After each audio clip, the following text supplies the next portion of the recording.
Ang buong akala ni Wendy, magiging maayos na ang lahat pagkatapos ng kanilang kasal ni Jared. Ngunit sa hindi inaasahang pangyayari, naaksidente silang dalawa ni Jared nang mag-crash ang private helicopter nito at lumubog sa dagat. Nagising na lang si Wendy sa isang maliit na bahay after 2 unbelievable years. Nakumatos siya dahil sa tindi ng kanyang head injury na natamo. Nagpapasalamat siya dahil buhay pa siya. Dalawang mag-asawa na doktor ang kumupkop sa kanya. Nang makarecover siya, bumalik agad siya sa mansyon nila Jared. God is really good because that day was Jared and Sally's wedding day. Halos madapa-dapa siya sa pagtakbo upang itigil ang kasal ng mga ito. Ihinto ang kasal!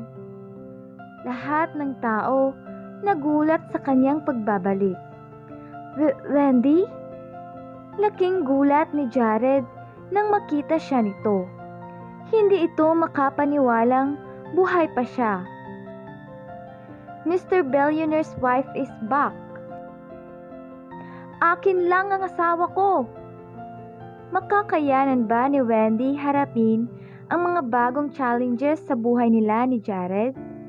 Maibabalik niya ba ang pagmamahal ng kanyang asawa? Makikipag-agawan siya kay Sally. Nagawa na niya noon makipag-agawan kay Veronica, kaya humanda si Sally sa kanyang pagbabalik. Lalo pa, nalaman niyang arranged marriage lang pala ang kasal ng mga ito.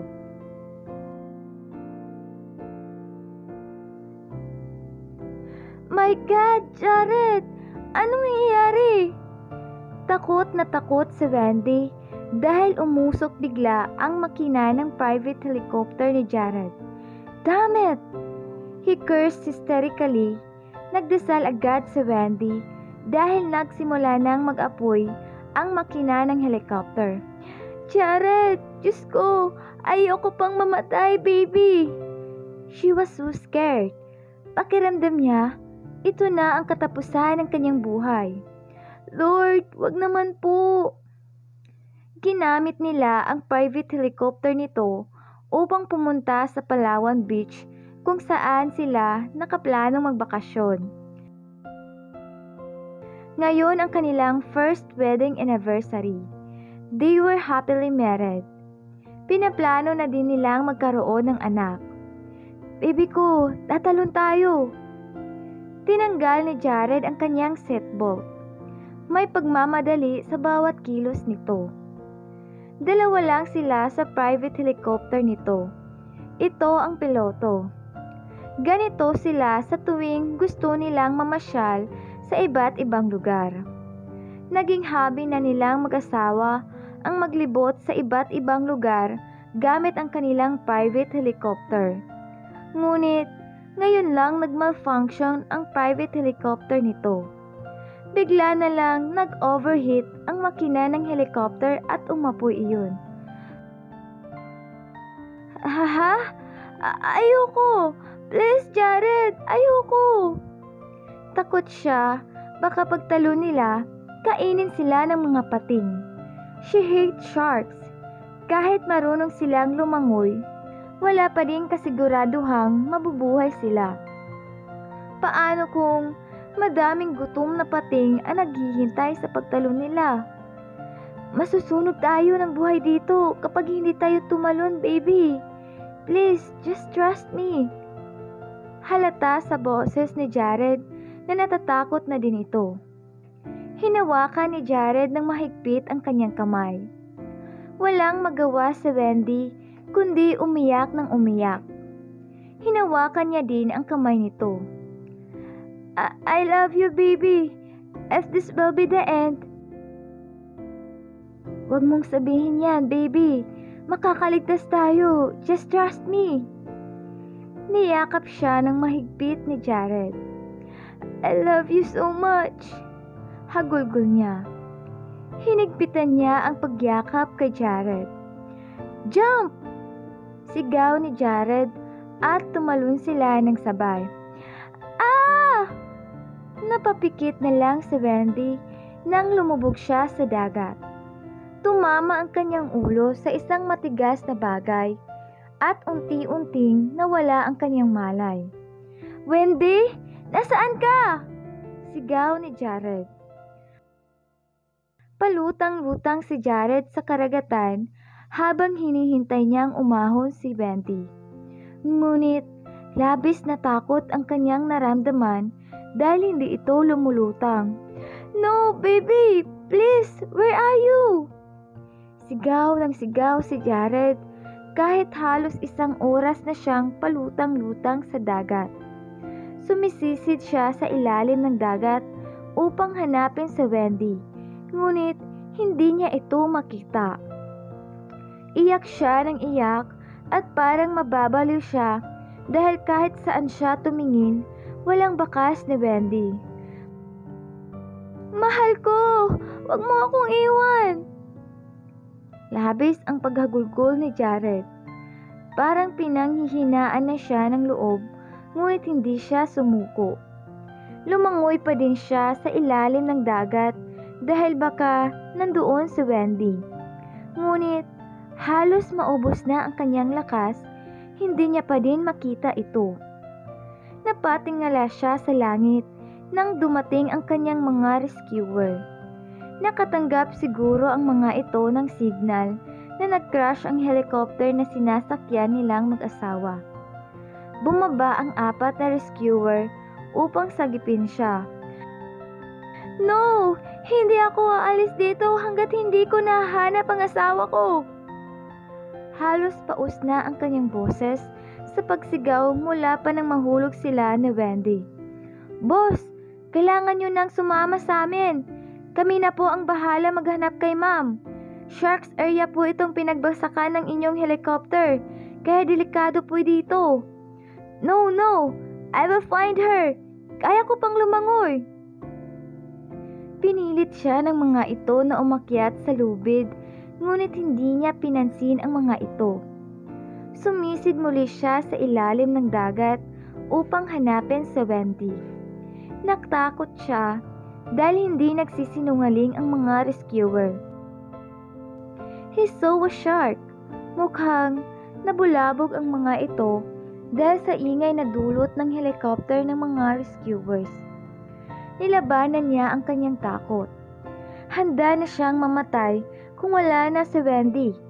Sa kanyang buhay, para na din siyang namatay. Ngunit may 2 rescuer ang humila sa kanya paitaas. Nakakapit ang mga ito sa lubid. Mabuti na lang at hindi sila naabutan ng mga pating. "No! Hindi ko kayang iwanan ng asawa ko!" Halos wala na siyang boses dahil sa kanyang paghagulgol. Pinipigilan lang siya ng mga rescuers dahil gusto niyang ulit tumalon sa dagat. Ayaw niya iwanan si Wendy sa dagat. "Boss, 1 oras na po kayong tumalon sa dagat. Wala na po si ma'am." Awat sa kanya ng rescuer. "Tell me your name at tatanggalin kita sa trabaho." Halos paus na siya at galit na galit sa rescuer dahil pinipigilan siya ng mga ito. "Mas mapapadali po ang paghahanap namin kay ma'am kung makikipagtulungan ka. Huminahon po kayo." Hirap na hirap din ang mga ito pigilan siya. "Wendy! Wendy!" He tried his best to scream her name. Baka sakaling marinig nito ang kanyang boses. Kahit paus na siya, pinilit niya pa din sumigaw. "Hanapin niyo ang asawa ko!" Utos niya sa mga ito. "Yes, boss! Nasa ibaba na po ang aming team upang hanapin ang asawa niyo." Nanghihina ang kanyang buong katawan. Napahiga siya sa sahig ng helicopter at umiyak ng umiyak.